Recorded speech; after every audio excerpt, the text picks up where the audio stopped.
Pada suatu sore, ketika Abu Nawas sedang mengajar murid-muridnya, ada dua orang tamu yang datang ke rumahnya.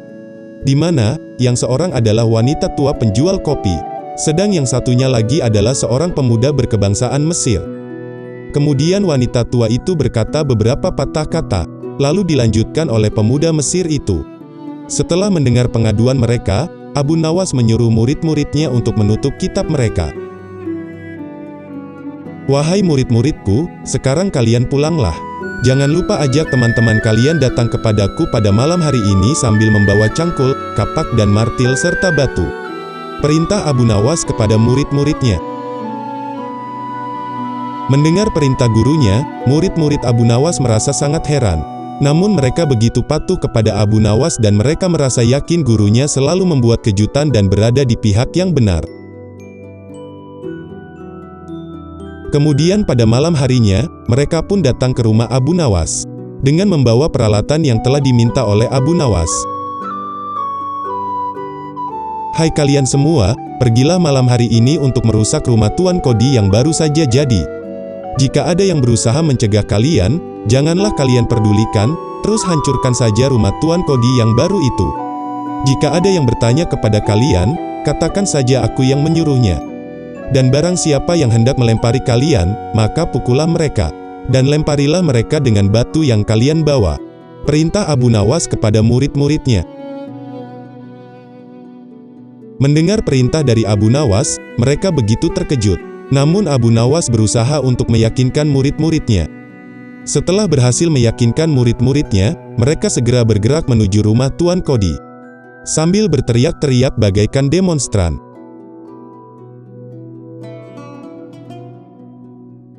Orang-orang kampung merasa heran melihat kelakuan mereka. Lebih-lebih, ketika tanpa basa-basi lagi, mereka langsung merusak rumah Tuan Kodi. Orang-orang kampung itu berusaha mencegah perbuatan mereka. Namun karena jumlah mereka terlalu banyak, maka orang-orang kampung tak berani mencegahnya. Mendengar keributan dari luar rumahnya, Tuan Kodi segera keluar dari rumahnya dan bertanya kepada mereka, "Siapa yang menyuruh kalian merusak rumahku?" tanya Tuan Kodi kepada mereka. Lalu dengan serentak mereka menjawabnya, "Guru kami Tuan Abu Nawas yang menyuruh kami."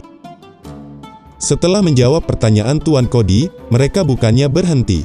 Mereka malah terus menghancurkan rumah Tuan Kodi, hingga rumah itu roboh dan rata dengan tanah. Tuan Kodi hanya bisa marah-marah, karena tidak ada orang yang berani membelanya sama sekali. Lalu ia berkata, "Dasar Abu Nawas provokator. Besok pagi aku akan melaporkannya kepada Baginda Raja Harun al-Rasyid." Keesokan harinya, Tuan Kodi mengadukan kejadian semalam kepada Baginda Raja Harun al-Rasyid. Sehingga Abu Nawas dipanggil untuk menghadap Baginda Raja.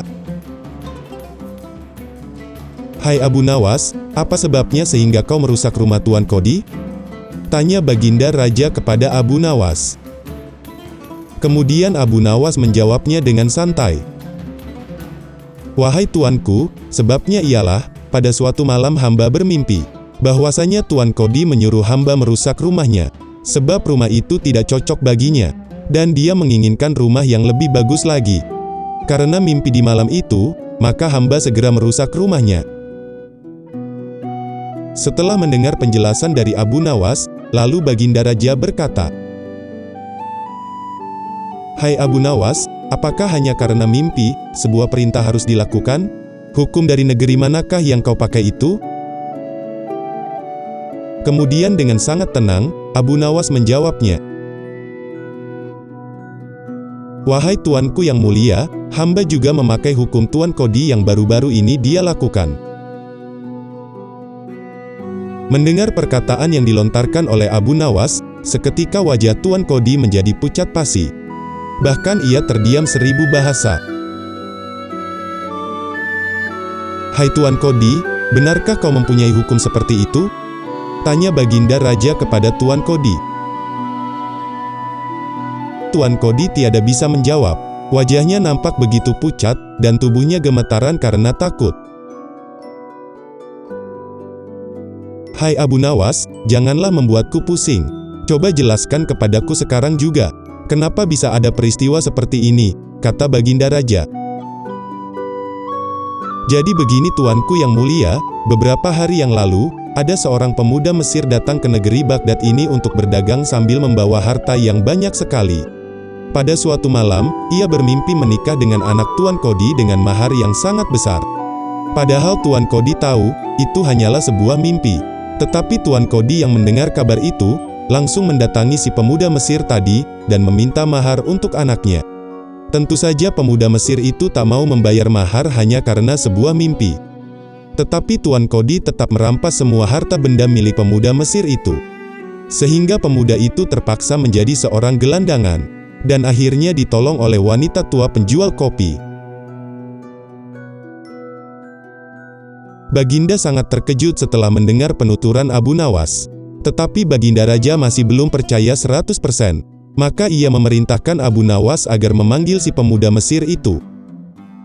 Setelah pemuda itu dihadirkan, lalu Baginda Raja meminta agar pemuda itu menceritakan apa yang telah dialaminya selama ia berada di kota Baghdad. Dan ternyata apa yang diceritakan pemuda Mesir itu sama persis dengan yang diceritakan oleh Abu Nawas. Setelah mendengar penuturan pemuda Mesir itu, Baginda Raja sangat murka. Tuan Kodi yang baru menjabat itu lalu dipecat. Seluruh harta bendanya dirampas dan diberikan kepada si pemuda Mesir. Kemudian Abu Nawas dan pemuda itu pamit untuk meninggalkan istana. Pemuda Mesir itu merasa berhutang budi terhadap Abu Nawas, sehingga ia hendak membalas kebaikan Abu Nawas dengan memberinya imbalan. Namun Abu Nawas menolaknya karena Abu Nawas sungguh ikhlas melakukannya. Pemuda Mesir itu betul-betul terkagum-kagum atas kebaikan Abu Nawas.